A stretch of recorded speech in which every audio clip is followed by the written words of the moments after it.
सतगुरु जय गुरुदेव। सतगुरु जय गुरुदेव। सतगुरु जय गुरुदेव। सतगुरु जय गुरुदेव। सतगुरु जय गुरुदेव नाम किनका? प्रभु का। सतगुरु जय गुरुदेव नाम किनका? प्रभु का। प्रभु का पावन नाम। सतगुरु जय गुरुदेव। सतगुरु जय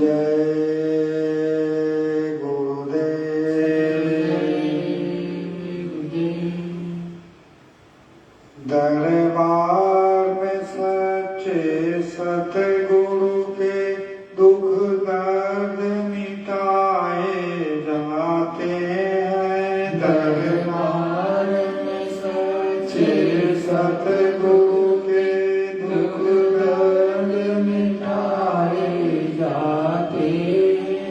दुनिया के सताए लोग वहाँ सीने से लगाए जाते हैं। दुनिया के सताए लोग यहाँ सीने से लगाए जाते हैं। दरबार में सच्चे सतगुरु के दुख दर्द मिटाए जाते हैं। दरबार में सच्चे सतगुरु के दुख दर्द मिटाए जाते हैं।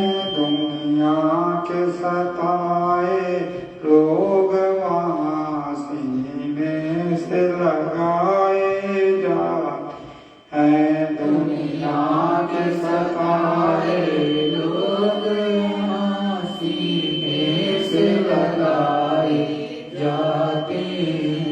ये महफिल है मस्तानों की, ये महफिल है मस्तानों की, ये महफिल है मस्तानों की, ये महफिल है मस्तानों की। हर शख्स यहाँ पर मतवाला, हर शख्स यहाँ पर मतवाला। भर भर के जाम इबादत के, भर भर के जाम इबादत के वहाँ सबको पिलाए जाते हैं। वहाँ सबको पिलाए जाते हैं। भर भर के जाम इबादत के, भर के जाम इबादत के वहाँ सबको पिलाए जाते हैं। ये जग वालों क्यों डरते हो? ये जग वालों क्यों डरते हो? इस दर पर शीश झुकाने से, इस दर पर शीश झुकाने से ये नादानों या वह दर है, ये नादानों या वह दर है। सर भेंट चढ़ाए जाते हैं, सर भेंट चढ़ाए जाते हैं। इल्जाम लगाने वालों ने, इल्जाम लगाने वालों ने इल्जाम लगाए लाख, मगर इल्जाम लगाए लाख, मगर तेरी सौगात समझ करके, तेरी सौगात समझ करके हम सिर पे उठाए जाते हैं। यहाँ सिर पे उठाए जाते हैं। जिन प्यारों पर ये जग वालों, जिन प्यारों पर ये जग वालों खास इनायत सतगुरु की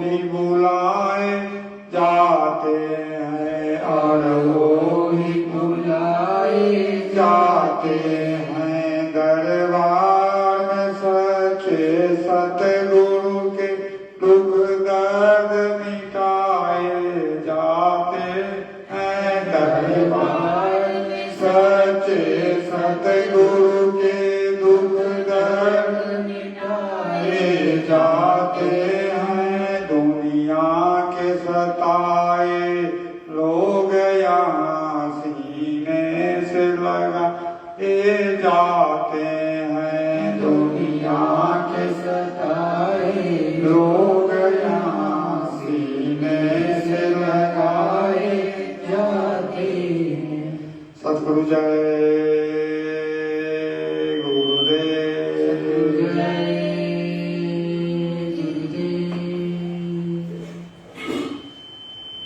सतगुरु जय गुरुदेव। सतगुरु जय गुरुदेव। अखंड रूप से विराजमान परम पूज्य स्वामी जी महाराज के चरणों में मेरा कोटि प्रणाम। यहाँ पर उपस्थित समस्त प्रेमियों से मेरा सादा सतगुरु जय गुरुदेव। ऑनलाइन देख रहे समस्त प्रेमी भाई बहनों से भी मेरा सादर सतगुरु जय गुरुदेव।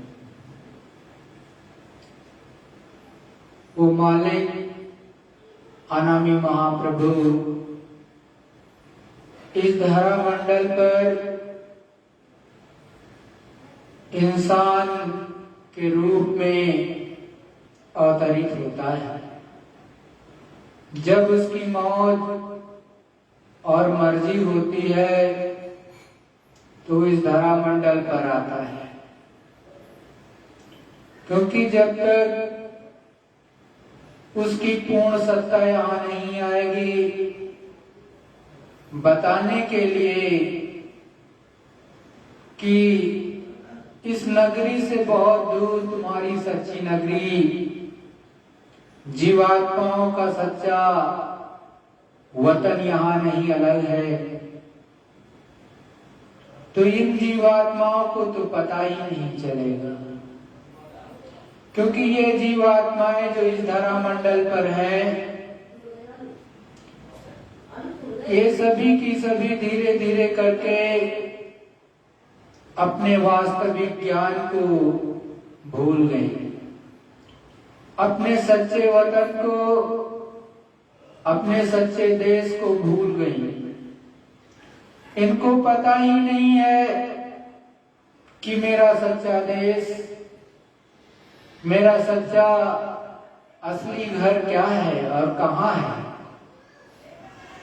कहाँ से आए हैं, कहाँ पर हैं और कहाँ जाना है, इसका कोई इल्म इन जीवात्माओं को इस समय नहीं है।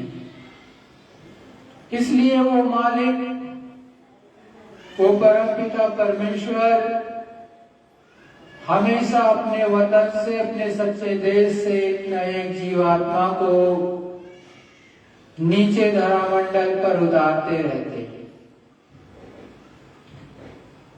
और जब वो जीवात्मा आती है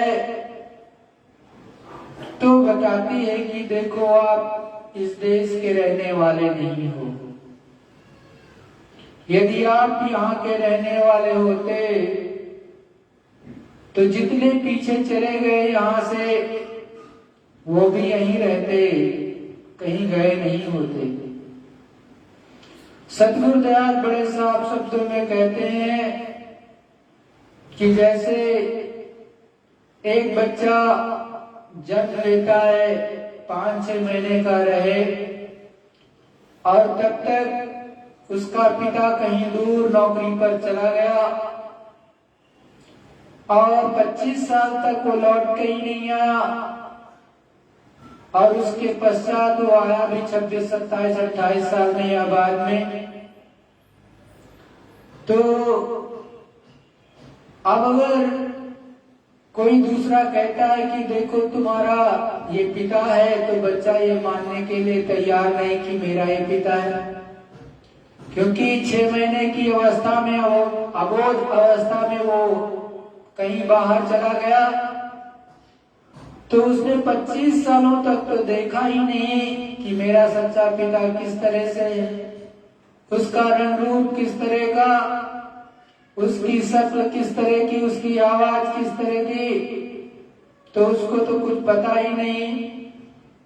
अब वो दूसरी की बातों पर विश्वास कर ले तो मान सकता है, और नहीं कहते तुम मेरे पिता नहीं। तो इसी तरह से उस अनाम देश से जीवात्माएं नीचे उतार दी गई। जब नीचे उतार दी गई और इन्होंने धीरे धीरे करके अपने पिता का, अपने सच्चे वतन का ज्ञान खो दिया। जब अपने सच्चे वतन का ज्ञान ही खो गया तो अब तो यहाँ तक कह देते हैं कि भगवान है ही नहीं। जब भगवान है ही नहीं तो दूसरी सत्ता का इनको ज्ञान ही नहीं। तो जब ऐसी अवस्था आ गई, उस अवस्था में वो मालिक, वो प्रभु, उसकी यादगारी के लिए, इस तारतम्य को बनाए रखने के लिए संतों महात्माओं को हमेशा समय समय पर अनामी महाप्रभु सत्पुरुष करतार अपने यहाँ से जीवात्मा को भेज देते हैं, जो कि पूर्ण होते हैं, जो ऊपर से नीचे का सारा भेद जानते हैं, कैसे ऊपर का विस्तार हुआ, कैसे नीचे का विस्तार हुआ, कैसे ये जीवात्माएं ऊपर से उतारी गई, कौन कौन से खोल इन पर चढ़ाए गए, और ये जीवात्माएं पुनः ये कैसे जा सकती हैं अपने पिता परमेश्वर के घर। इनको वो सारा भेद धीरे धीरे करके बताती हैं, जनाती हैं, स्मरण कराती हैं कि देखो तुम भूल गए अपने पिता को ही, जो आपका सच्चा पिता ऊपर में बैठा है उसी को तुम भूल गए। इस धरामंडल पर जो कि आपका यहाँ कुछ नहीं है, इसी को तुम सब कुछ मान रहे हो। एक न एक दिन यहाँ से आपको जाना पड़ेगा, कुछ नहीं रह जाएगा और सब कुछ खत्म हो जाएगा आपके लिए। क्यों? क्योंकि यहाँ की कोई भी वस्तु आपके साथ नहीं जाती है। ये संसार अलग है और आपका जो सच्चा वतन है वो अलग है। जो दंड का देश है, जहाँ दंड दिया जाता है, वो भी अलग हो जाता है। कभी कभी मान लिया आपको नरकों में भेज दिया गया तो आपको यमपुरी में निवास करना ही पड़ेगा। आप कहोगे ये सच्ची बात नहीं है। सतगुरु दयाल साहब साहब कहते हैं, पुराणों में भी गरुड़ पुराण को उठा करके देखो, उसमें भी वो वर्णन है।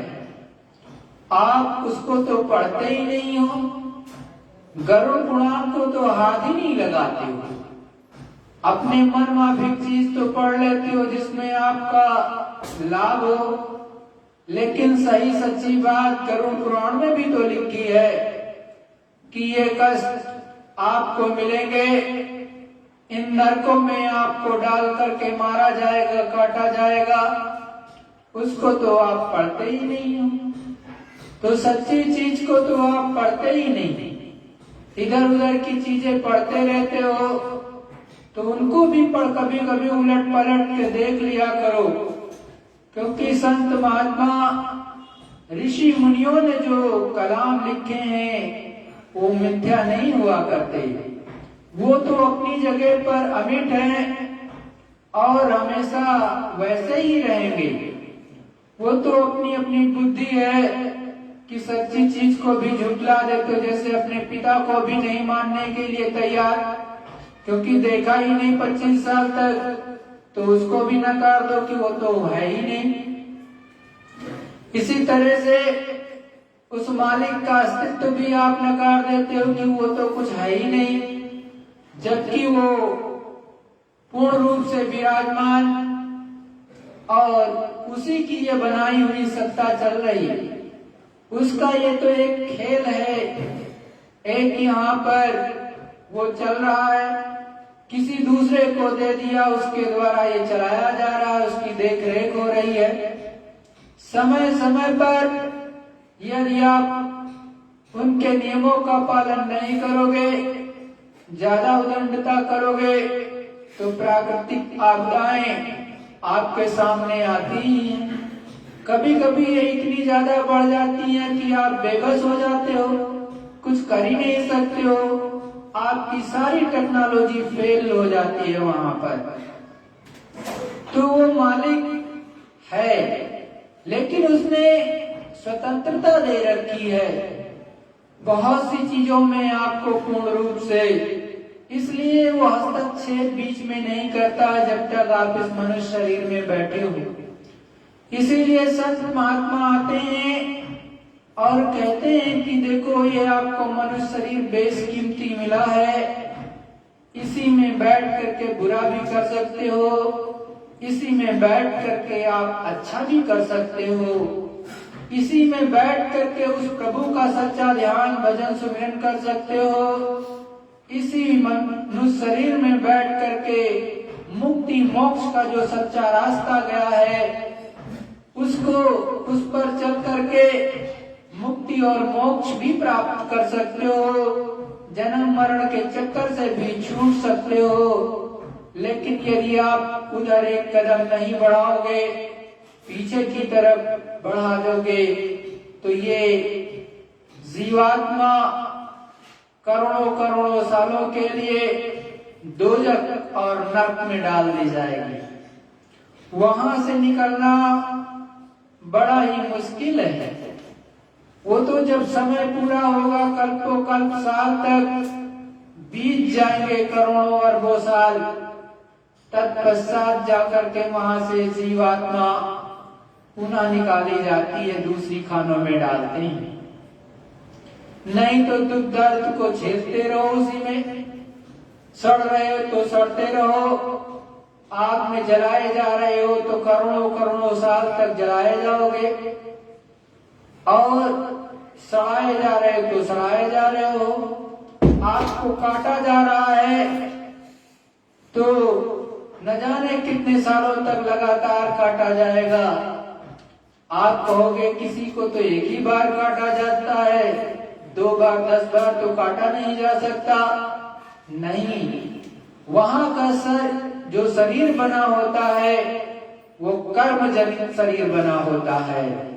जैसे आपकी एक उंगली है, एक बार काट दी जाए तो बहुत दर्द होगा, आप कराह पड़ोगे, चिल्ला पड़ोगे कि बहुत दर्द हुआ, तो तुरंत ही वो दूसरी उंगली बन जाएगी उसी की जगह पर, और फिर उंगली काट दी जाएगी और फिर उतना ही दर्द होगा। इस तरह का शरीर वहां बना होता है, उसको कर्म जनित शरीर कहते हैं। एक तरफ बनेगा, दूसरी तरफ कट जाएगा, फिर बना, फिर कटा, तो उसको लगातार उतनी ही यातना दी जाती है। ये यमपुरी में सब कुछ होता है, लेकिन आप ज्ञानाभाव के कारण उसको जानते नहीं हो। संत महात्मा हमेशा समझाते हैं, आपके भले के लिए कहते हैं कि देखो ये काल का देश है, काल भगवान का देश है। इस देश में के लिए उन्होंने बड़े साफ शब्दों में कहा, कर्म प्रधान विश्व रचि राखा, जो जस करे सो तस फल चाखा। बड़े साफ शब्दों में वो कहते हैं, देखो भाई, मैंने इस विश्व को कर्म के आधार पर बनाया है। आप अच्छा से अच्छा कर लो, बुरा से बुरा कर लो, इसमें आपको पूर्ण स्वतंत्रता है, लेकिन अच्छा और बुरे का फल मैं देता हूं। आप अपने से उसका निर्धारण नहीं कर सकते हो, उसका निर्धारण मैं करूंगा।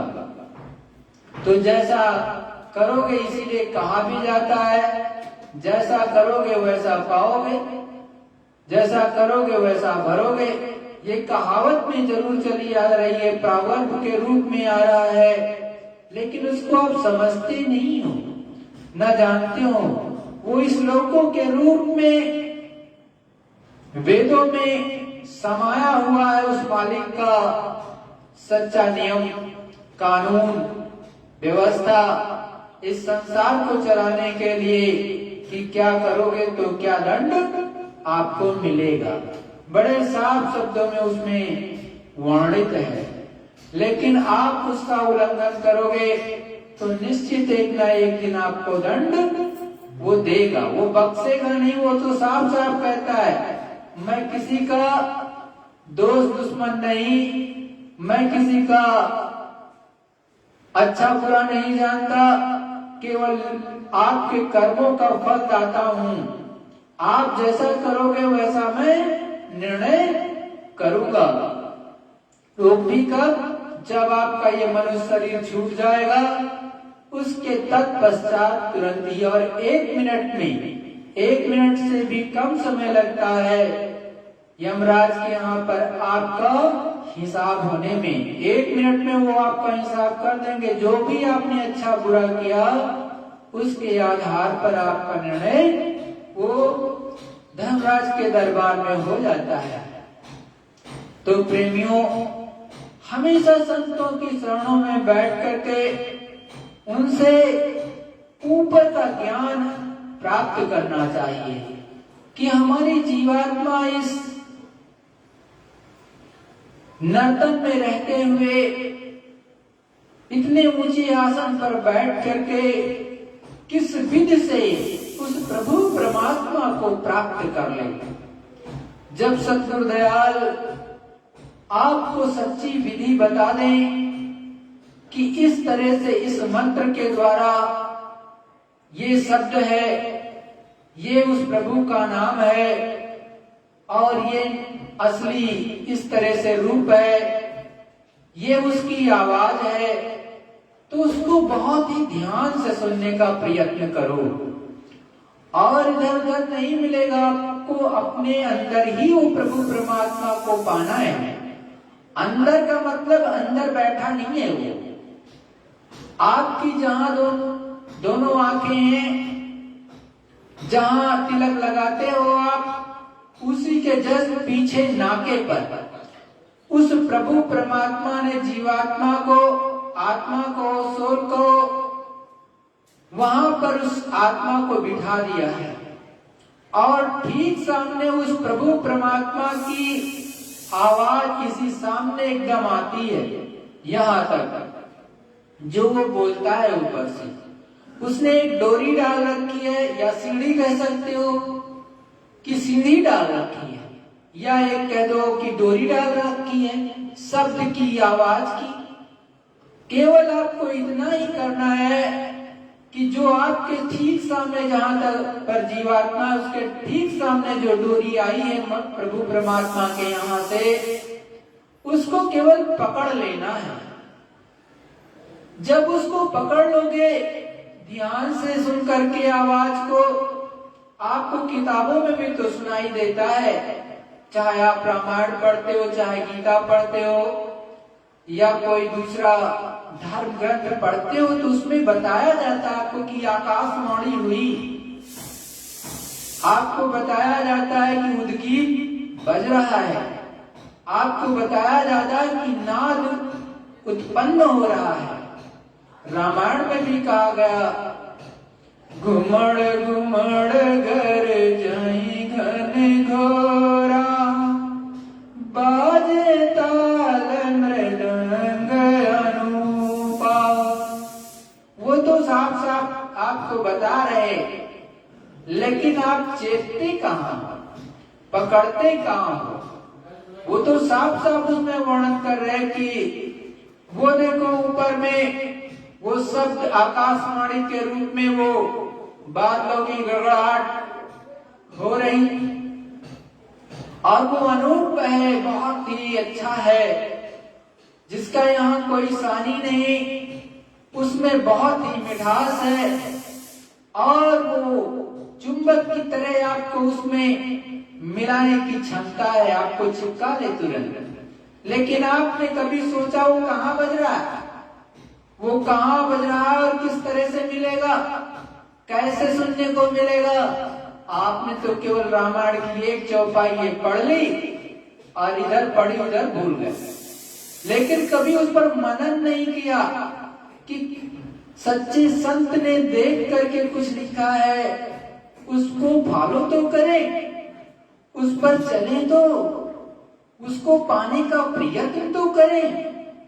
गोस्वामी जी पूरे संत थे, उन्होंने आदि से अंत तक इस पृथ्वी मंडल पर बैठ करके 25 से 26 साल की अवस्था में उस प्रभु परमात्मा को पा लिया साधना करके, और तत्पश्चात उन्होंने कुछ समय बाद रामायण को लिखा था।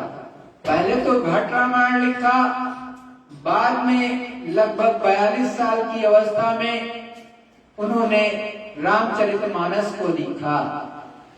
तब उन्होंने एक एक चीज आपको समझाने का प्रयत्न किया। अन्य संतों में ने भी बताया है। गुरु नानक जी ने भी कहा, शब्द धरती शब्द आकाश, शब्द शब्द भया परगासा। साफ साफ वो भी यही कह रहे हैं, शब्द से सब धरती बनी, शब्द से प्रकाश भी बना है, और शब्द शब्द से प्रकाश सब कहीं उत्पन्न हो रहा। हर जगह हर मंडल में आपको लगता है कि सब कहीं अंधकारमय होगा, इस केवल पृथ्वी मंडल पर ही रात और दिन होता है। हकीकत में स्वर्गलोक में कभी रात नहीं होती है, पता कर लीजिएगा। आप अपने सदग्रंथों को उठा करके देखो, वहां कहीं रात्रि का वर्णन आपको नहीं मिलेगा। आप भगवान के लोक में जाओगे, वहां पर भी हमेशा उजाला रहता है। इसीलिए कहा, परम प्रकाश रूप दिन राती, तामे चाहिए कछ न दिया धृत भाती। बड़े साफ शब्दों में बताया जा रहा कि वो मालिक के देश में परम प्रकाश हो रहा, इतना परम प्रकाश कि पूछो मत। सारी जीवात्माएं उसी को देख करके वहां पर जीवित रहती हकीकत में। अब आप कहोगे ये कैसा खेला? अरे ये खेला ऊपर का है। और आप एक सिंपल सी बात सोचो कि इस पृथ्वी मंडल पर अगर सूर्य देवता 6 महीने न निकले तो आपका जीना मुश्किल हो जाएगा, और यहाँ के न जाने कितने पेड़ जीव जंतु खत्म हो जाएंगे। तो प्रकाश पर बहुत कुछ निर्भर है। और पहले ये जीवात्मा इस धरा मंडल पर भी उतारी गई तो प्रकाश पर कुछ समय तक रही, फिर पानी पर, जल पर आश्रित रही। धीरे धीरे कर करके काफी समय बाद ये भोजन पर आई है। नहीं तो पहले तो प्रकाश पर ही रहते हैं। और पुरातन सनातन शब्द है, शब्द पर ये उस पर आश्रित रही है। तो आप देखते नहीं हो, हिमालय की गोदी में ऋषि मुनि 6 महीने, साल भर, 10 साल, 20 साल तक भोजन नहीं कर रहे, चुपचाप ध्यानावस्था में लगाए हैं, और उनको कहीं ना कहीं से कुछ तो मिल रहा ऊपर से, तभी तो उनका शरीर चल रहा और वो जीवित भी हैं। भले उन पर आपको केवल मांस ना दिखाई दे, हाड़ में ये मांस जाकर के चिपक गया हो और केवल ऊपर चमड़ी चमड़ी दिखाई दे रही हो कंकाल रूप में, लेकिन कोई ना कोई सत्ता किसी न किसी तरह से तो उनको चला ही नहीं है। तो आपको सोचना चाहिए कि वो मालिक ऊपर बैठा हुआ सब कुछ चला रहा, और वो शब्द के द्वारा ये पूरा ब्रह्मांड चल रहा, इसीलिए जो है गुरु नानक जी ने भी बताया कि शब्द से ही सब बना है, शब्द से ही प्रकाश हो रहा, शब्द से ही ये सारी चीजें चल रही हैं, सारा खेल ही शब्द का है। और उसी को जीसस क्राइस्ट ने भी कहा, word is God, God is word. शब्द ही परमात्मा है और परमात्मा ही सत्य है। तो आप तो कुछ समझते हो नहीं, केवल अपनी गाथा सुना देते हो या किसी की सुनते ही नहीं अपने आगे। जिन संतों ने उस मालिक को पाया, उनका दर्शन दीदार किया, उन्होंने अपनी किताबों में लिखा, आपके घर में भी किताबें रखी हैं, लेकिन उनका मनन आप अच्छे से नहीं करते। आप उनको अपने अंतर में उतारते नहीं हो। अगर सच में अंतर में उतारने लगो, सच में कुछ करने लगो, और ज्यादा करना भी नहीं है, मुश्किल से घंटा 1.5 घंटे सुबह कर लिया, 1 घंटे और 1 घंटे शाम। अगर सच्चा संत होगा तो इसी तरह बताएगा आपको कि इतना ही समय लगा जो है अपने 24 घंटे में 1 घंटे सुबह निकाल लो और 1 घंटे शाम को निकाल लो। बाकी तो आप इस शरीर के लिए जो कर रहे हो वो करो। सच्चाई ईमानदारी की रोटी खाओ, किसी को धोखा मत दो, किसी के साथ बेईमानी मत करो, और लग करके करने लगोगे तो वो शब्द आने लगेगा। जब शब्द सुनाई दे तो उसमें लय हो जाना चाहिए। लय होने का मतलब कि जो शब्द आ रहा, जो साउंड आ रहा, जो आवाज आ रही है, उसको बहुत ध्यान और विधि पूर्वक सुनो। जब वो आएगा तो आपका मन एकदम शांत हो जाएगा, एकदम चुप हो जाएगा। आप कहोगे, बहुत से सत्संगी भी कहेंगे, मैंने तो कभी शब्द सुना ही नहीं और ये मन तो बैठने देता ही नहीं, और मन तो कभी इधर भाग जाता, कभी उधर भाग जाता, कभी जो है पापड़ सेकता है तो कभी रोटी सेकता है, कभी जो है मुंबई चला जाता है तो कभी जो है मदुरई चला जाता है, तो कभी भैया के पास, कभी बहन के पास, कभी बेटा के पास, कभी बेटी के पास। तो जब आप सोचो आपका मन नहीं रुकेगा तो भजन कैसे होगा? अरे उसके लिए भी कहा है, मन भगता है तो भागन दे, दृढ़ कर राज शरीर। मन भाग रहा है थोड़ी देर के लिए तो भाग जाने दो, अपने शरीर को रोक करके रखो। मतलब कुछ देर बैठो साधना में, पूजा में सच्ची बैठो, उस मालिक की भक्ति में बैठो। तो थोड़ी देर बैठोगे और सच्चा नाम लेते रहोगे तो वो वापस आएगा। जिस तरह से चिड़िया जो होती है घोंसला बना लेती है, कहीं पर भी बनाई हो, किसी भी पेड़ पर, किसी भी घर के अंदर या कहीं पर भी बनाई होती है, तो चिड़िया सुबह उड़ती है भोजन के लिए, अपने खाने के लिए, और इधर उधर बहुत दूर तक चली जाती है, लेकिन शाम तक वो अपने घोंसले पर जरूर वापस लौट आती है। इसी तरह से मन का घोंसला तो अभी आपका चतुसंताकरण और ये जीवात्मा के चारों तरफ गिर्द गिर्दी ही है, ये निश्चित रूप से वापस आएगा। तो जब वो अपने से आता है तो आप भी ला सकते हो। आप धीरे धीरे इस पर इसकी परख करो, इसको देखो, निगरानी करो कि ये कहाँ जाता है, वहां से लगाव कम करना पड़ेगा। गुरु महाराज समझाते हैं कि देखो, आप जब इस दुनिया से लगाव कम करोगे तब अंदर की तरफ धसोगे।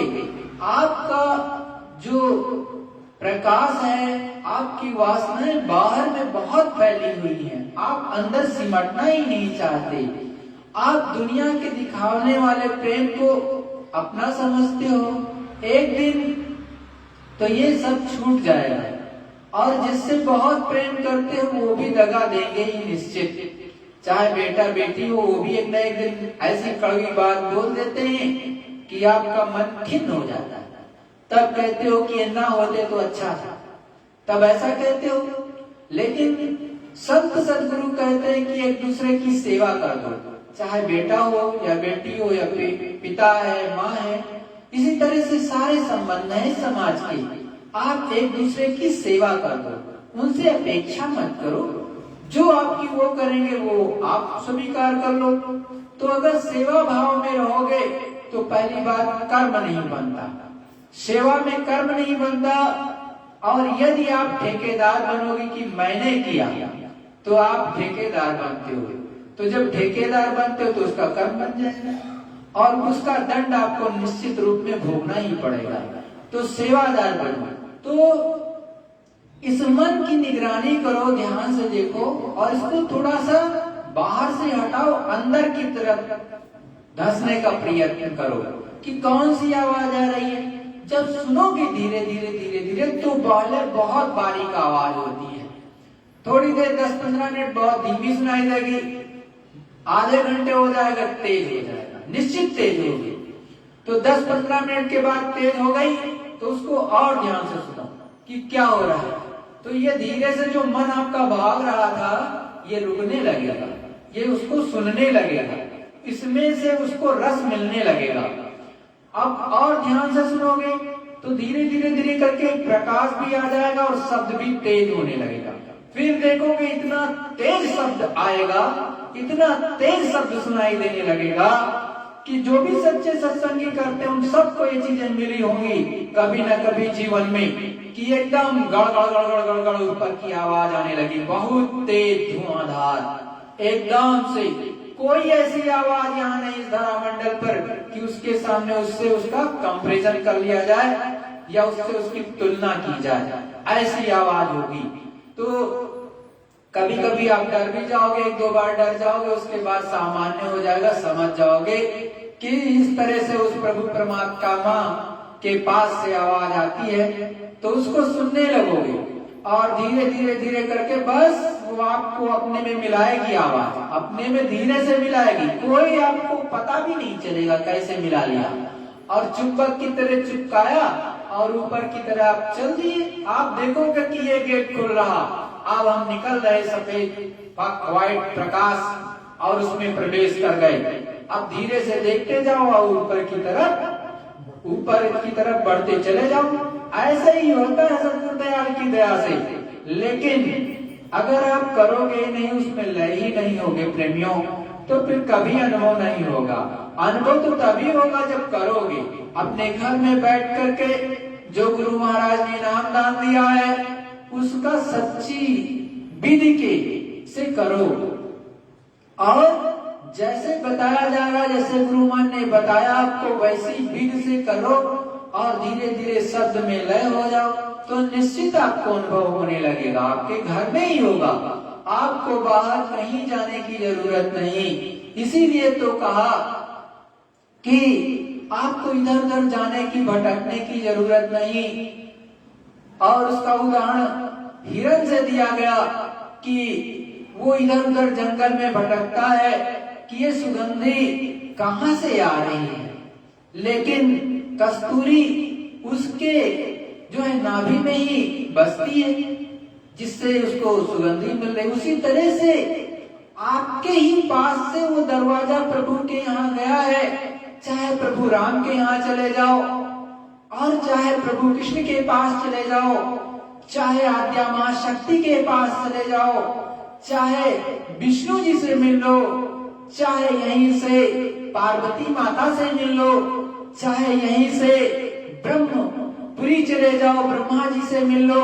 अगर सच में आपसे पूछ लिया जाए कि उनका सच्चा रूप क्या है, आप इतने दिन से कर रहे हो और उनका सच्चा रूप किस तरह से, किस धाम धवल में किस तरह से वो है, किस तरह से उनका दर्शन दीदार का क्या रूप है, तो आप बता नहीं सकोगे। बाहर वाला केवल चित्र वाला बता दोगे कि ये है, लेकिन सत्य में उस तरह होता नहीं है। सत्य का तो सत्य है, जब अंदर में चलोगे, देखने लगोगे, उनसे बातें होने लगेंगी, तब आपकी समझ में आएगी कि सत्यता तो इस तरह से है। और ब्रह्मपुरी, शिवपुरी, विष्णुपुरी से भी आगे चलोगे तो आद्या महाशक्ति के लोक में पहुंचोगे, अष्टांगी माता से मिलोगे, उनके भी दर्शन दीदार करने के पश्चात प्रभु राम के दर्शन होते ही ऊपर में। ऐसा नहीं है कि नहीं होते, आज भी प्रभु राम दर्शन देते ही, लेकिन करना चाहोगे तब, करना ही नहीं चाहोगे, अंदर में धंसना नहीं चाहोगे, बाहर से ही कहोगे, तो बाहर में तो जो चीज है वो सच्ची नहीं है, अंदर आपको धंसना पड़ेगा। जिन संतों महात्माओं ने देखा कि इस तरह से जीवात्माओं का कल्याण हो सकता है, उन्होंने वो चीजें बनवा करके लगवाई और स्थापित कराई, जिसके माध्यम से, जिससे कुछ आप प्राप्त कर सकते थे। उसका थोड़ा सा एक कहते नहीं कि उदाहरण देने का प्रयत्न किया है संतों महात्माओं ने, कि ये रूप है लगभग, लेकिन अब कोई दूसरा आया तो दूसरी चीज बना दी, कोई तीसरा आया तीसरी चीज बना दी। तो आपको समझना चाहिए कि ये चीजें क्यों हैं, कोई दूसरी चीज क्यों नहीं है। तो अब बात आती है कि उसको सच्चा समझाने वाला हो, सच्चा उस चीज को प्राप्त करने वाला हो, कैसे ऊपर में चढ़ा जाता है वो बताने वाला हो, कैसे ऊपर का दर्शन दीदार होता है उसका सच्चे रूप में वर्णन करने वाला हो, तब तो काम बने। अब आप ऐसे के पास पहुंचते नहीं हो और समर्पित भाव भी आपका नहीं रहता, केवल दुनियावी भाव रहता है। दुनिया में सब कुछ मिल जाए, अरे जब संत महात्मा कहते हैं कि सब छोड़ना ही है, तो उतना ही उस मालिक से अपेक्षा करो कि जितने में आपका काम चल जाए। इसीलिए कहा भी है, साईं इतना दीजिए जावे कुटुंब समाय, मैं भी भूखा ना रहूं, ना साधु भूखा जाए। इतनी की आप रखो कि आपका कुटुंब मतलब घर परिवार जो भी है उनका भरण पोषण अच्छे से हो जाए, और जब कोई आपके यहाँ अतिथि आ जाए, कोई साधु आ जाए, तो भी आपके दरवाजे से खाली ना जाए, भूखा ना जाए। यदि किसी के दरवाजे से भूखा कोई आदमी चला गया, प्यासा चला जाएगा, तो एक न एक दिन निश्चित उस घर में विपत्ति आएगी, वो शमशान घाट की तरह हो जाता है। ऐसा संत महात्मा कहते हैं, हम नहीं कह रहे, ऐसा संत महात्मा कहते हैं कि किसी को भूखे अपने दरवाजे से वापस नहीं जाने देना चाहिए। प्यासे को पानी जरूर पिला दो, भूखे को खाना जरूर खिला दो, ये सबसे उत्तम पूर्ण है। इससे बड़ा कोई और आपका धर्म कर्म नहीं होता, क्योंकि ये जीवात्मा तड़प रही है, उसको भूख लगी है तो जीवात्मा तड़प रही है, और जीवात्मा किसकी अंश है? उस प्रभु परमात्मा की अंश है, और उसने ही उसको नीचे उतारा है। तो आपको जब ये पता है कि ये परमात्मा की अंश है जीवात्मा, इसका विनाश भी कभी नहीं होता है, चाहे जितने आरे चला दो, चाहे गोली मार दो, लेकिन ये जीवात्मा मारी काट करके खत्म नहीं की जा सकती है, और केवल मर जाएगा तो ये शरीर ही इससे निकल जाएगी, वो बाहर हो जाएगी, क्योंकि उसके रुकने के टिकने के लिए ये उपयुक्त नहीं रह जाएगी, तो वो दूसरे शरीर को तुरंत धारण करेगी। जैसे किसी को आपने गोली मार दी तो निश्चित रूप में शरीर उसका छूट जाएगा, क्योंकि रक्त नहीं रहा, इसमें आवश्यक चीज नहीं रही इसको चलाने के लिए, तो जीवात्मा को तो दुख तो होगा, लेकिन वो तुरंत ही 17 तत्वों के शरीर में प्रवेश कर जाएगी, और जो ऊपर वाला उनको शरीर देगा, प्रेत योनि की ही सही, क्योंकि अकाल मृत्यु हुई है तो प्रेत योनि मिलेगी, लेकिन 17 तत्वों का शरीर उसको तुरंत दे दिया जाएगा। तो आप अपनी जीवात्मा को जगा करके जो संत के वचन है उनको पर चल करके उस मालिक को प्राप्त करो, और नहीं तो समय निकल जाएगा।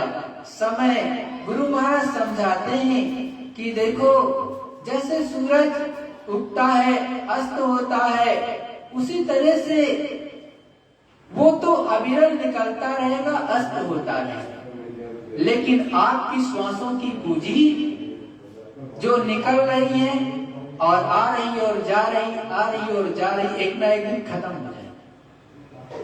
ये सृष्टि ऐसे चलती रहेगी, लेकिन आप समाप्त हो जाओगे। तो समय से चेत करके उस प्रभु परमात्मा को प्राप्त कर लो, तभी अच्छा है। सद्गुरु जय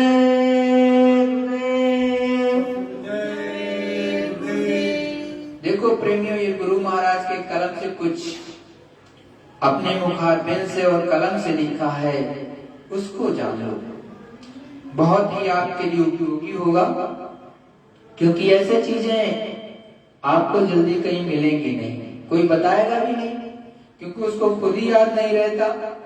आजकल तो लोग उपदेश करते हैं, गुरु मानने का उपदेश देने वालों को उपदेश नहीं देना चाहिए। क्यों नहीं देना चाहिए? कब देना चाहिए? जब तक किसी की दिव्य दृष्टि पूर्ण रूप से खुली ना हो, उस प्रभु परमात्मा के दर्शन दीदार नहीं कर ले, तब तक उसको उपदेश का हक नहीं होता है। नहीं तो उसको तो दंड मिलेगा ही, साथ में जो जीवात्मा है उसके साथ जुड़ी होती है उसको भी मिलता है। हकीकत ये है। लेकिन कोई भी, जैसे गुरु महाराज ने उदाहरण भी दिया कि मेरे समय पर मेरे गुरु महाराज के पास में एक दो बार आए गुरु भाई के रूप में, और उन्होंने नाम ले लिया, सत्संग सुन लिया, उसके बाद चले गए, लौट के नहीं आया, और महीने 2 महीने के अंदर ही हजारों चेला बना दिया, हजारों चेले बना दिया, सबको नाम दे दिया, सबको ऊपर पहुंचाने लगे। तो जबकि अपना ही काम बेचारे नहीं अभी किए, अभी तो पहले कदम भी रखा नहीं था पूर्ण रूप से। केवल एक दिन सत्संग सुनने लेने से क्या आता है? कुछ नहीं आता। पूर्ण प्राप्ति तो इतनी आसान नहीं है। बल्ला साहब का तेल निकल गया तो, और धर्मदास बनिया जो कि 9 या 7 अरब के तब मालिक थे, आज से 700 वर्ष पहले, तो उस समय उनका सब कुछ खत्म हो गया, व्यापार डूब गया, बेटा भी खत्म हो गया, पत्नी भी खत्म हो गई, और बड़ी विकट स्थिति में जाकर के तब उनको पूर्ण प्राप्ति हुई। और तब फिर भी उनकी परीक्षा ली, घर था वो भी गिर गया, एक दीवार बची थी उसके सहारे वो भजन करते थे, वो भी गिर गई। तब जाकर के एक पेड़ था सामने, उसके नीचे बैठ करके भजन कर रहे थे।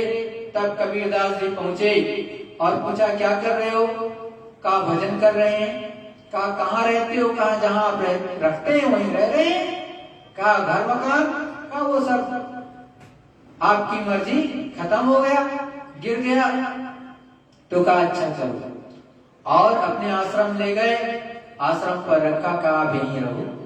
और उसके बाद जब जाने लगे तो आगे का कार्यभार भी सौंप दिया उन्हीं को। तो संत महात्मा गुरु महाराज ने कहा अंत समय जब जाने लगते हैं, अंत समय जब जाने लगते हैं, तब कौन उपदेश करेगा, कौन जीवात्माओं की संभाल करेगा, वो बता करके जाता। अपना भी उदाहरण दिया कि जब दादा गुरु महाराज, मतलब अपने दादा गुरु महाराज, अपने गुरु महाराज के गुरु महाराज जब जाने लगे, तो गुरु भाई संकटा प्रसाद, बी असलुल्लाह और 1-2 लोग और उनके सामने समझा करके गए कि ये सबको उपदेश देंगे, ये नाम दान देंगे, और ये जीवात्माओं के संभाल करेंगे, और सभी लोग भजन करेंगे। ये साफ साफ बता करके जाते हैं, क्योंकि वो तो उसी को कहेंगे जो पूरा होगा। जो पूरा नहीं होगा, अधूरा होगा, बीच में फंसा है, तो उसको तो कभी कहेंगे ही नहीं। उसके लिए तो साफ कह देंगे कि भजन करो, जब तक पूरे नहीं हो जाओगे दूसरे का कल्याण क्या करोगे। तो प्रेमियों, हमेशा इस बात को स्मरण में रखो। अब बात ये भी कह सकते हो कि गुरु महाराज ने अपने बहुत पहले कह दिया था, उदाहरण आप दोगे, लेकिन भाई जो गुरु महाराज स्वयं अपने परिप्रेक्ष्य में बता रहे, उसके अनुसार अंत में बता के जाते हैं, क्योंकि अंत समय वाला ही मुहिम माना जाता है, वही मुख्य होता है कि इस समय अब आगे ये देखेंगे। और यदि वो खुद नहीं कुछ कह के गए तो निश्चित रूप से वो स्वयं ही देखते हैं। क्यों? क्योंकि उस समय पर फिर कोई उस लायक उपलब्ध नहीं है तो वो मौन हो जाता है। गुरु मान ने यह भी बताया कि अगर कोई उस लायक नहीं है तो मौन हो जाते हैं, चुप हो जाते हैं। और गुरु मान ने यह भी कहा कि देखो संतों महात्माओं का काम, लड़ाई झगड़े में लोगों ने लड़ाई झगड़ा किया तो मौन हो गए तो काम नहीं हो पाया तो फिर आना पड़ता है। और उसका उदाहरण दिया कि गोस्वामी जी का कि उनको जो कोटा दिया गया तो पूरा नहीं हुआ तो फिर से आना पड़ेगा। तो गुरु महाराज भी शायद किसी मौज में हो। तो अब देखो गुरु महाराज ने क्या अपने मुखारबिंद से कहा है, गुरु सदा सेवक के साथ में रहते हैं, एक क्षण भी सेवक का साथ नहीं छोड़ते। दूसरा, गुरु शब्द रूप से सदा साथ है, प्रकाश से भी साथ है, आनंद और विरह होती है तब भी गुरु साथ है, अंतर ज्ञान दृष्टि खुलने पर भी गुरु साथ है, और जो गुरु बाहरी रूप 5 तत्वों का जैसा है उसी तरह का साफ प्रकाश में प्रकाश के आकार में दिखाई देता है। मन मैला होने पर गुरु स्वरूप का आकार दिखाई नहीं देता। जितना भाव प्यार होगा और भाव की भक्ति दर्शन करने की होगी तब कभी कभी गुरु का स्वरूप बाहरी आकार में दिखाई। थोड़ी देर के लिए गुरु के स्वरूप को यदि साधक प्रकट करना चाहे तो ये करे कि विरह उठा ले और हर वक्त मछली की तरह भांति तड़पता रहे, तब गुरु अपने असली स्वरूप से अवश्य प्रकट हो जाते हैं। मुझे 4 पॉइंट, मुझे साधन के समय जब गुरु स्वरूप कई दिनों तक नहीं आता था उस समय एक बेचैनी भारी तादाद में उठती थी, तब गुरु कृपा करते थे कि तड़प बुझे। तुम्हें भी यही उपाय करना चाहिए कि विरह पैदा हो और गुरु के दर्शन करने की हार्दिक अधिक तादाद में प्यास उठे। 6 पॉइंट, साधन के समय बहुत सी इच्छाएं मनुष्य की कमजोरी से उठती हैं जो कि गुरु दर्शन की प्यास खत्म सी कर देती है। 7, माया के कर्मों के अनुसार भुगतान सभी मनुष्यों को चुकाना होगा। बड़े साफ शब्दों में सुनो, माया के कर्मों के अनुसार भुगतान सभी मनुष्यों को चुकाना होगा। विधान लेन देन का बना, पाप का फल पाप से चुकाना होगा, ये भी लेन देन है। 1, मनुष्य कर्म से छूटना चाहते हैं पर कैसे और क्यों छूटे? रिहाई कर्म चुकाकर मृत्यु लोक से होगी, रिहाई कर्म चुकाकर मृत्यु लोक से होगी।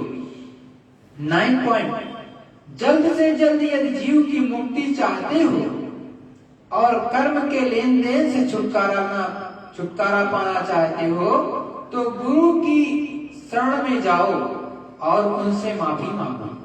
10, गुरु तुम्हें जब पूरे मिलेंगे तो कर्म भस्म करने की युक्ति सुरत शब्द मार्ग की देंगे जिसे तुम कमाकर नाम जगाओ और अपनी सुरत को नाम के साथ जोड़कर कर्म धो डालो। 11, नाम कमाई के साथ सुरत को वो रोशनी मिलेगी जिसको ज्ञान अग्नि कहते हैं। ज्ञान अग्नि ही कर्म को भस्म करती है। यह गुरु कृपा पर आधारित है, इसीलिए जल्दी करो और पूरे गुरु के पास पहुंचो।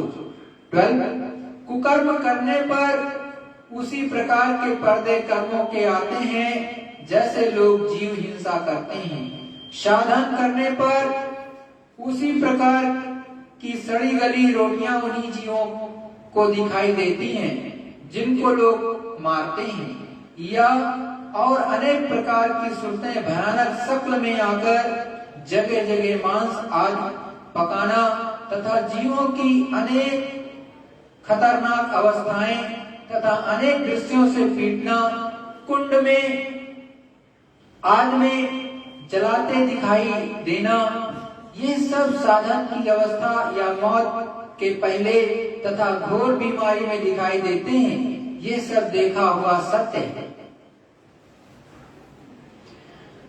13 पॉइंट, प्रारब्ध कर्मानुसार जीव ने जिन जिन श्वास पर जो जो कर्म किए हैं उसी के अनुसार मानसिक, शारीरिक, आत्मिक शांति तथा वेदना मिलती है और उसी कर्मानुसार स्त्री बच्चे दिए जाते हैं। जहाँ जिसका पूर्व का लेन देन है, भुगतान भी उसी कशमाकशी से होगा जैसे जिसको दिया लिया जाता है। 14 पॉइंट, मनुष्य के लिए इन सब गहन सिद्धांतों को जो ईश्वर भाव कर्म के हैं, उन विधानों को आज के युग में समझना बहुत दुस्तर है। मनुष्य की कर्म करने की थ्योरी समझ में आ ही नहीं रही है। 15, हर आदमी अपनी स्वतंत्र क्रिया के अनुसार अधिकांश परेशान और अत्यंत दुखी है। चाहे आज के युग में कितना ही धनी हो, आज के युग के अनुसार धनी गरीबों से अधिक दुखी है। उनको शारीरिक, मानसिक, आत्मिक, पारिवारिक, व्यवहारिक, सामाजिक, राजनीतिक आदि अनेक प्रकार की व्याधियां दुखजनित रोगों की भांति लगी हैं और मनुष्य दुर्गंध में पड़ा सड़ रहा है।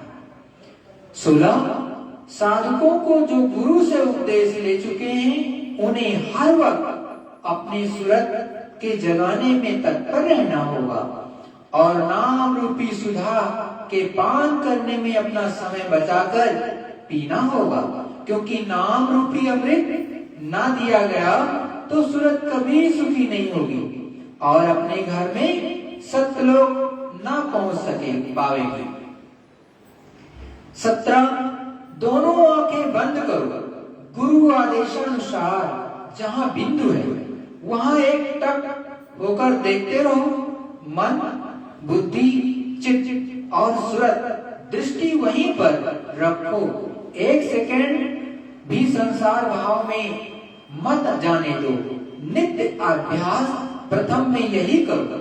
18, नित्य अभ्यास से कुछ दिन बाद में मन अभ्यास और स्वभाव में आकर संसार कार्य की तरफ भागना छोड़ देगा।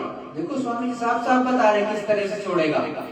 जो लोग कहते हैं छोड़ेगा ही नहीं या मन नहीं रुकता, वो भी सुन लें कि किस तरह से धीरे धीरे करके ये मन मान जाता है। 19, अभ्यास करते समय मन अपने स्वभाव अनुसार बिंदु पर ठहर जाएगा और फिर अंतर में रस मिलना प्रारंभ होगा।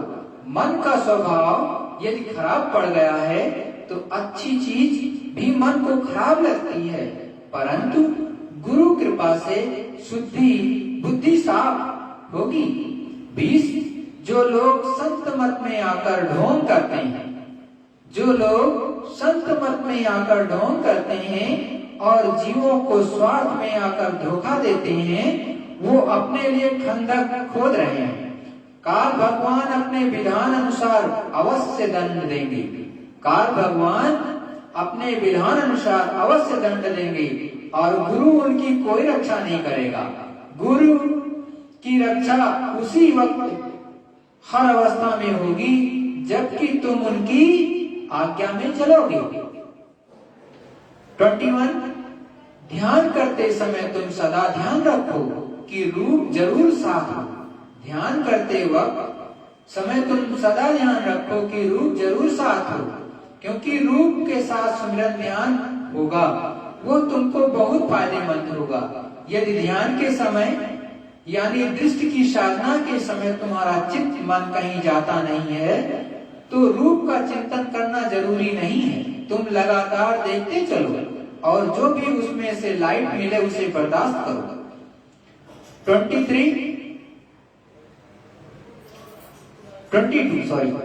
गुरु की सेवा से मन बुद्धि निर्मल हो जाते हैं, इस वास्ते सेवा करनी चाहिए।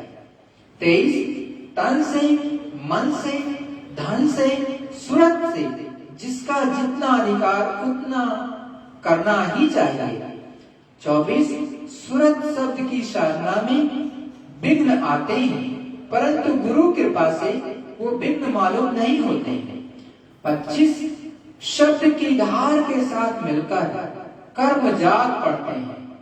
शब्द की धार के साथ मिलकर कर्म जाग पड़ते हैं और एकाएक मन बुद्धि चित्त को खराब कर देते हैं। इसी जगह से साधक फिसल जाता है। उस समय साधक को चाहिए कि गुरु के करीब रहे और उनकी दया लेकर उनके चरणों में टिक जाए, तब ये असर जो आया हुआ है नहीं आया। 26 अपने सत्संगी जनों को हिदायत दी है कि सत्संग में अवश्य इतवार और बृहस्पतिवार को शरीक हों, ताकि आपस में प्रेम भाव तथा साधन भाव में लगे। और सबसे बड़ा फायदा यह है कि संग दोष से बचे रहेंगे, गुरु के चिंतन में भाव बना रहेगा, लगन लगी रहेगी।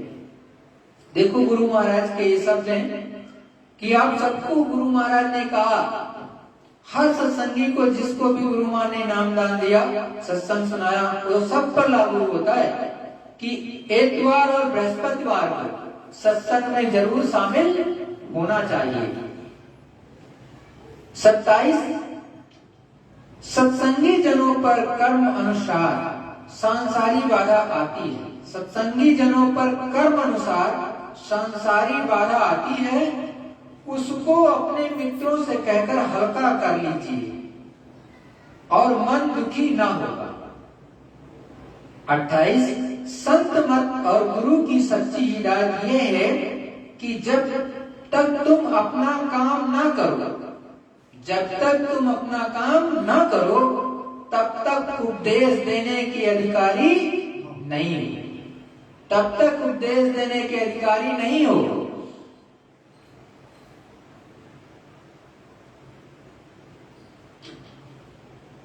यदि मनमुख उपदेश दोगे, यदि मनमुख उपदेश दोगे, तब तो तुम्हारा और उपदेश देने लेने वालों का नुकसान होगा। मतलब देखो साफ साफ गुरु महाराज कह रहे हैं कि उपदेश देना मतलब नाम दान नहीं दे सकते हो आप किसी को, गुरु मत बनो, इसका साफ मतलब यही है। उपदेश देना मतलब नाम दान देना, सत्संग तो सुना सकते हो, उसमें कोई गुरु दिक्कत नहीं। भाई बृहस्पतिवार शुक्रवार या कहीं पर भी जाओगे, 4 लोगों को बताना, तो सत्संग तो आप सुनाओ, जितना हो सके गुरु महाराज को समर्पित होकर के आप खूब सत्संग सुनाओ, लेकिन उतना ही जितना गुरु महाराज ने कहा है, या उससे 2 शब्द कम बताओ, तो गलती नहीं होगी गुरु महाराज ने कहा। लेकिन बढ़ा चढ़ा के कुछ नहीं कहना चाहिए अपनी तरफ से, उसके दंड आपको भोगना पड़ेगा। 29 सत्संगी प्रेमी जनों को किसी प्रकार की बुराई सुनने की आदत नहीं होनी चाहिए, किसी की बुराई नहीं सुननी चाहिए, सच में ये है।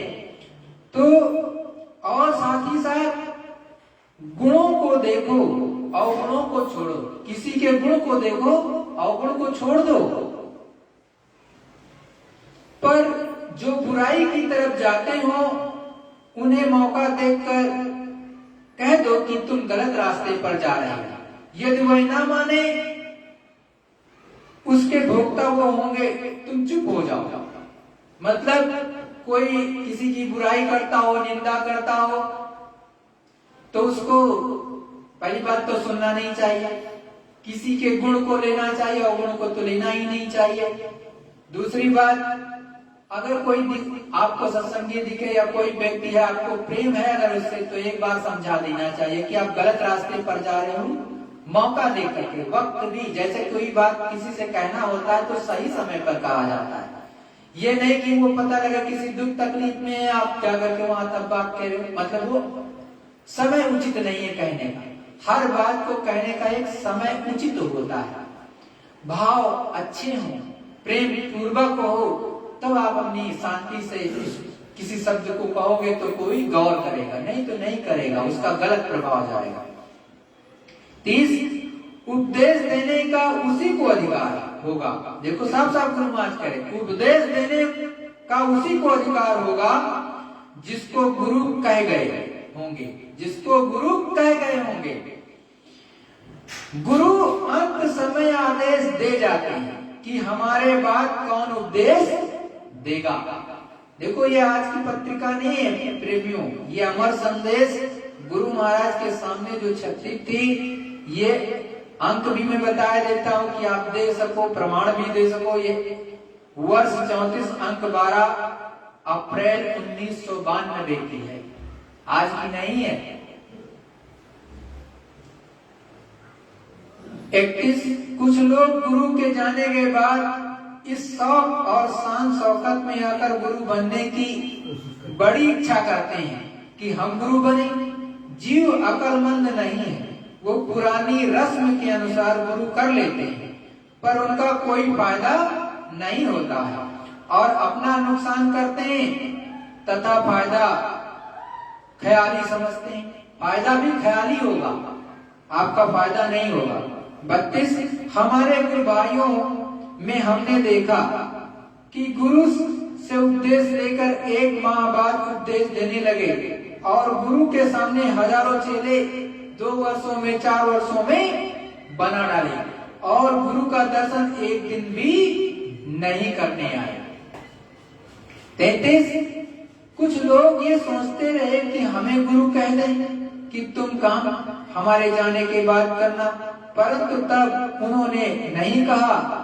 बहुत पछताए और दुखी हुए। कुछ दिन बाद ये काम करने लगे, परंतु हमारे गुरु को किसने हिदायत दी? वक्त जाने के समय तथा पूर्व में हमारे प्यारे लाल जी नौरंगाबाद अलीगढ़ के मौजूद हैं, जो स्वामी जी के जाने के समय मौजूद थे। डॉक्टर संकटा प्रसाद कोसलपुरी कानपुर के थे। असिस्टेंट डायरेक्टर खादी ग्राम उद्योग कमीशन विष्णु एच लुल्ला बॉम्बे के थे। इनके सामने हमारे गुरु ने किस तरह समझाया था। बाकी लोगों को ये कहा था कि तुम सब साधन भजन करना और ध्यान करना।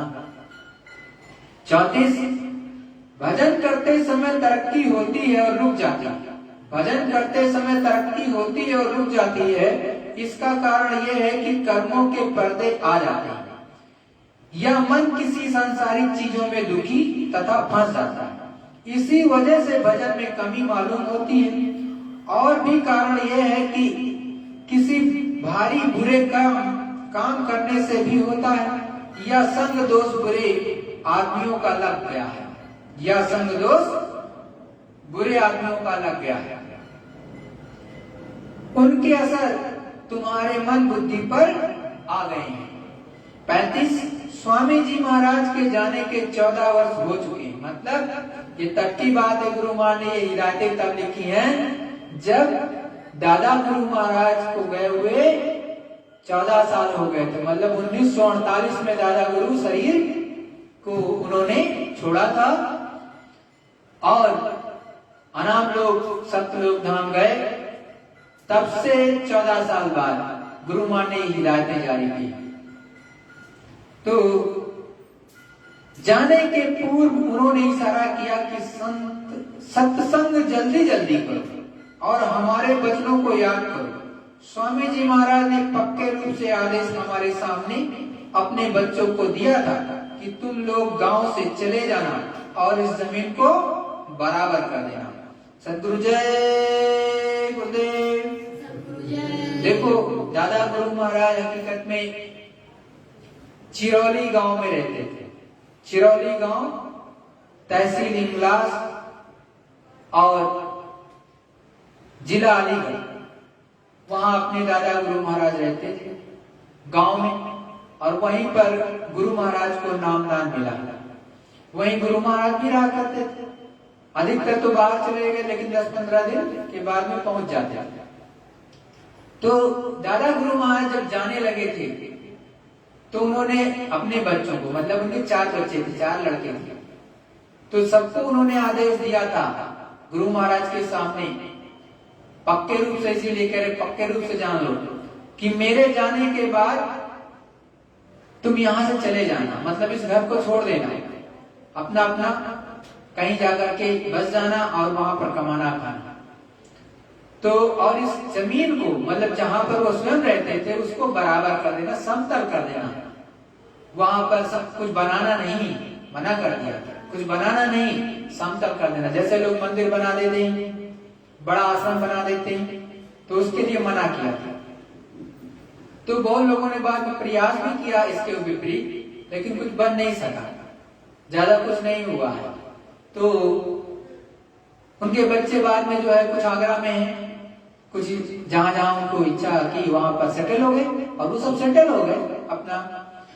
और जो छोटे पुत्र थे जिनको पंडित जी कहते, उनके लिए कहा था दादा गुरु मानने, मतलब उनके पिता ने आदेश दिया था कि देखो तुम ये भाई साहब आप मतलब इनके साथ रहना, गुरु महाराज का नाम लेकर के कहा, अपने गुरु महाराज के साथ इनके साथ तुम रहना, अगर तुम उनके साथ नहीं रहोगे तो तुम भूखे मर जाओगे। मतलब इतना अनामी पुरुष करतार, सत्पुरुष करतार, जो ऊपर से नीचे तक सब कुछ बनाने वाला, वो अपने सगे बेटे को, जो कि उनके मतलब पिता है, एक तरह से शरीर के जन्मदाता है, वो स्वयं समझा रहे हैं कि बेटा तुम इनके साथ रहना, क्योंकि कर्मों का लेन देन जो है वो टाला नहीं जाता है। अभी आपको समझा रहे थे गुरु महाराज की कर्मों का लेन देन जो है उसको निपटाया जरूर जाएगा। जिस श्वास में किया है, जिस विधि से किया है, कसी में किया है, दुख तकलीफ में किया है, तो वो घाट जगती कभी वो सबका झाड़ा लेता है, किसी को छोड़ता ओढ़ता नहीं है। क्योंकि वो मालिक, जब गुरु मां ने समझाया कि जब उस प्रभु ने इस धरा मंडल पर जीवात्माओं को उतारा ऊपर से नीचे की तरफ, इनको दान में दे दिया, तो उनको सब कुछ तो मालूम था कि ये करेंगे क्या। भाई जब इन 14 लोगों को 16 पुत्रों को निकाला, तो 16 पुत्रों को निकाला तो पहले तो अपनी मौज मर्जी से निकाला ना, ऐसा तो निकाल नहीं दी। तो उनको तो पता ही था, गुरु मां ने समझाया सत्संग सुनाते हुए कि इनको पता था ये आगे क्या करेंगे, ये कौन सा गुल खिलाने वाले हैं। तो जो गुल खिलाने वाले थे तो उनको सब पता था, तो उनको दे तो दिया, लेकिन ये जानते थे क्या करेंगे, तो करेंगे तो समझाते भी है इसीलिए। लेकिन इसमें जीवात्माओं की भी गलती रहती है। भाई अपने पिया को, अपने प्रभु को, अपने मालिक को भूल जाओगे तो दंड तो निश्चित मिलेगा, इसमें कोई दो राय नहीं। और संसार में इतना उलझ जाता है जीव कि उस मालिक को भूल जाता है, उसके वो अपने स्वार्थ में लोगों के साथ बहुत बुरा करता है। जबकि हर सत्संगी को, कम से कम सत्संगी को तो मैं कह ही सकता हूँ, जो पूजा पाठ करते हैं उनको भी कह सकता हूँ, जो धर्म पर, सनातन धर्म पर चलते हैं उनसे भी मेरी विनती निवेदन है कि किसी के साथ भूल करके भाई किसी भी परिस्थिति में बुरा मत करो। अगर कर सकते हो तो अच्छा करो, और नहीं कर सकते तो कुछ मत करो। उससे क्या होगा, कम से कम आपका कुछ बिगड़ेगा नहीं। आप किसी के लिए अच्छा नहीं किए तो बुरा भी नहीं किया, तो कम से कम आप बचे तो रहोगे। फिर से मनुष्य शरीर मिल जाएगा, फिर से मनुष्य शरीर मिल जाएगा, और नहीं तो किसी कीमत पे मनुष्य शरीर मिलेगा नहीं। फिर सुअर बना दिए जाओगे, बकरी बना दिए जाओगे, गधा बना दिए जाओगे। अरे बैल भी तो वही है, देखो बैल ये कभी आपको खाना देते थे, आपका घर परिवार चलाते थे, आज इनकी बेचारों की कितनी दुर्गति है, कितनी दुर्गति है। किसान इनको भी नहीं रखना चाहता, जबकि ये आगे चल करके बहुत बड़ी त्रासदी का कारण बनेगा। गौओं को मां माना जाता है, अपने घर पे रखना चाहिए, लोग उसको भी डंडा दिखाते हैं। देखता हूं मैं यहीं पर, कुछ लोग तो रोटियां खिलाते हैं, कुछ लोग डंडे से मारते हैं। कितनी शर्म की बात है। और इनको छूटा छोड़ दिया, कहीं पर भी कोई आ रहा तेज गति से वाहन टकरा गया, पैर उसका खराब हो गया, कैसे चलेंगे। तो ये सब दायित्व तो आपके हैं, किसी दूसरे के थोड़ी ना है। वो आपके बच्चों को दूध पिलाती हैं, चाहे आप खरीद करके ही लाते हो तो क्या हुआ, और आपका बच्चा वही पी करके आगे आपकी भी सेवा करता है, समाज की भी करता है, सारे लोगों की करता है। अगर वो दूध का कण आपको ना मिले, या आपके स्तन में दूध ना उतर करके आए, वो मालिक ना उतारे, तो वो दूसरी माँ है कि नहीं है। जो गौ माँ है या भैंस को मौसी कहते हैं बहुत लोग, वो मौसी के रूप में दूध देती है आपको कि नहीं, आपके बच्चे को जिला के रखती है। क्योंकि जो बच्चा पैदा होगा महीने 2 महीने 6 महीने तक तो कुछ नहीं लेता है, तो उसकी सेवा आपका कर्तव्य है। आप जो यहाँ पर छिलका निकलता है उसको कूड़े में डाल दो, तो इससे अच्छा उसको अच्छे से रखो, प्यार और प्रेम से जाके खिलाओ, कम से कम उसको भोजन मिल जाएगा। और नहीं तो शहर में क्या जो है सड़क को खा लेगा, वो तो गिट्टी और मौरंग वहां पड़ी है या फिर डामर पड़ा हुआ है, उसको थोड़ी ना खा लेंगे।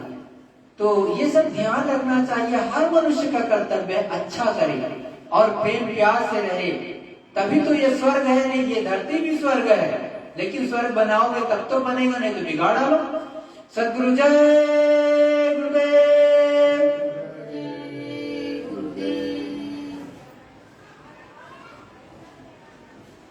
जय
सतगुरु जय गुरुदेव पतवार मेरी संभाले। सतगुरु जय गुरुदेव पतवार तुम्हें संभाले। सतगुरु जय गुरुदेव पतवार मेरी संभाले। सतगुरु जय गुरुदेव पतवार तुम्हें संभाले। अब अपना बना लो हमें सतगुरु प्यारे। अब अपना बना